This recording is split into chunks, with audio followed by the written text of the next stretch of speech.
आज की इस वीडियो में हम बात करेंगे 10वीं कक्षा की प्रश्नावली 13.1 का 9th क्वेश्चन। इस क्वेश्चन में हमें लकड़ी के एक ठोस बेलन के प्रत्येक सिरे पर एक अर्धगोला खोदकर निकालते हुए एक वस्तु बनाई गई है, जैसा कि आकृति 13.11 में दिखाया गया है। यदि बेलन की ऊंचाई 10 सेंटीमीटर है और आधार की त्रिज्या 3.5 सेंटीमीटर है, तो इस वस्तु का संपूर्ण पृष्ठीय क्षेत्रफल ज्ञात कीजिए।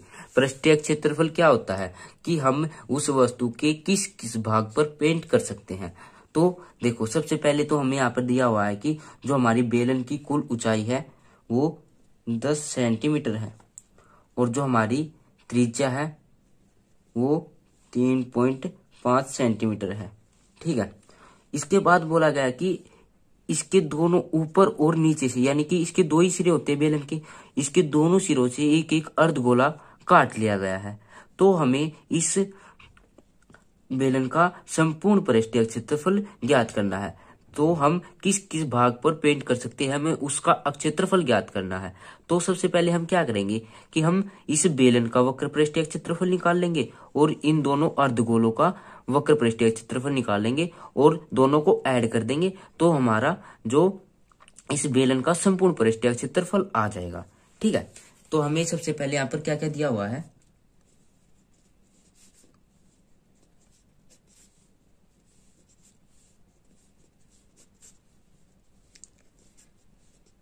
सबसे पहले हमें यहां पर दे रखा है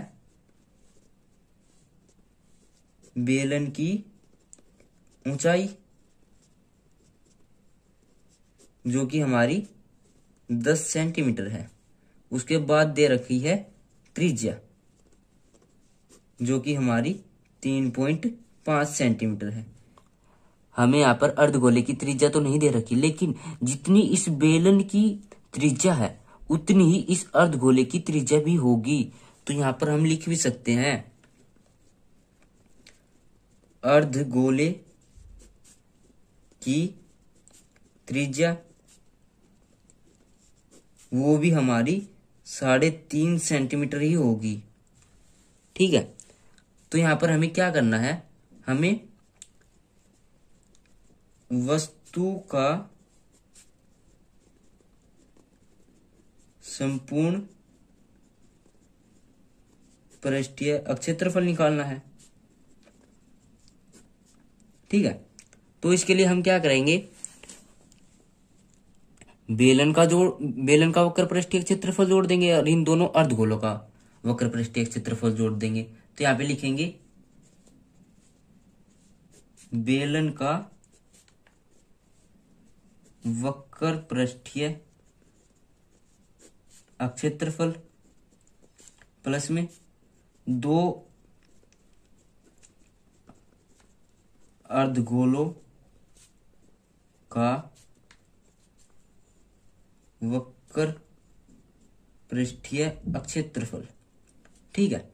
बेलन का वक्र पृष्ठीय क्षेत्रफल का फार्मूला क्या होता है, वो होता है हमारा 2πr/h प्लस में 2 अर्धगोलों के वक्र पृष्ठीय क्षेत्रफल का फार्मूला क्या होता है, वो होता है हमारा 2। तो ऐसे कैसे, यानी कि अर्धगोलों का ही होगा वो भी, तो 2πr²।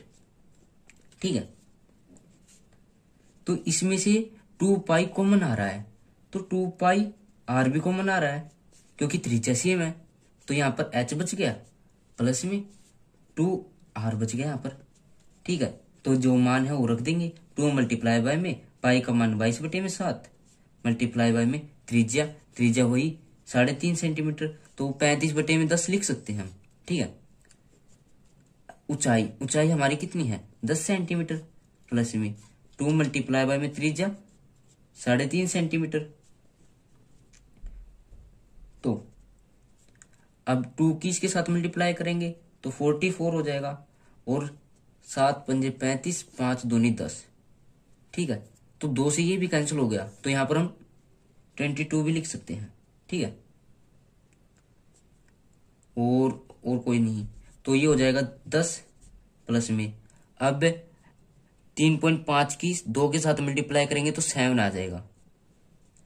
ठीक है। 7 आने के बाद इन दोनों को ऐड कर देंगे, इन दोनों की मल्टीप्लाई कर लेंगे तो 22 ऐसे का ऐसे मल्टीप्लाई बाय में 17 है।